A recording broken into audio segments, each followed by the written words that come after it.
Naimbag nga bigat yung kakabsat. Ako si Lynn, OFW dito sa Hong Kong. Samahan niyo ko today na mag-refill nga ng mga bottled water sa mga kwarto ng mga amo ko. Kahit nga madalas silang wala dito sa bahay or kung nandito sila ay daily routine ko na rin yung pag-check ng mga bottled water sa mga kwarto nila. Hindi talaga umiinom yung mga amo ko nang galing na sa gripo. Meron talaga silang specific na bottled water na ino-order at yun nga yung nilalagay ko sa mga kwarto nila. Sinabihan pala ako ng amo kong babae na yung CR dito sa may toilet niya, parang barado daw yung drainage ng shower room niya.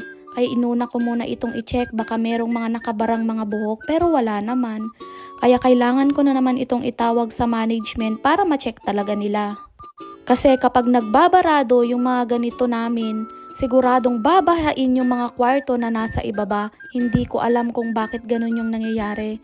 Especially tag-ulan ngayon, kailangan talagang maayos kapag may ganitong issue yung mga drainage dito sa bahay namin. Dahil last year nga ay binaha nga yung mga kwarto namin, kabilong yung kwarto ko sa baba.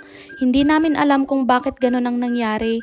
Pero ang sinabi sa amin ng management ay meron daw barado sa mga drainage at kailangan daw naming tanggalin yung nakabara. So after ko nga itawag sa management yung problema dyan sa CR sa kwarto ng amo kong babae ay sinumulan ko na ngang mag-refill ng mga bottled water.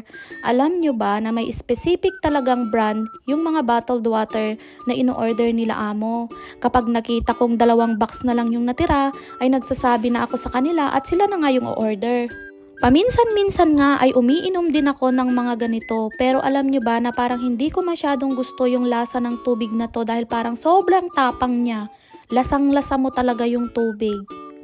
At ang sabi nga sa akin, ito daw ay galing daw talaga sa spring, itong brand ng tubig na to. At kahit nga kapag may party dito sa bahay ay ganitong brand din yung mga bottled water na dinidisplay ko na iniinom din ng mga bisita. Pero yung mas maliliit lang talaga na bottle, etong mga nandito naman sa kwarto nila, ito yung size na medyo malalaki. So, bale yung isang karton pala ng bottled water na to ay 1 linggo lang iinumin ng amo kong lalaki. Yung amo kong babae naman ay hindi naman siya umiinom ng ganito. Bale, ang umiinom lang ng bottled water dito sa bahay ay yung sir ko nga at yung anak niya din na lalaki kapag nandito sa bahay ay kailangan kong repilan din yung kwarto niya. Bago nga pala bumalik yung sir ko ay mamimili ulit ako dahil kailangan kong lagyan ng laman yung kanyang ref dito sa kanyang kwarto. Lahat pala ng mga kwarto nila dito ay merong mini ref. Nasasabihan nila ako kung ano yung bibilhin ko at ilalagyan ko talaga ito para kapag nagutom sila sa gabi ay hindi na sila bababa. O siya, hanggang dito na lang muna. Follow my page for more.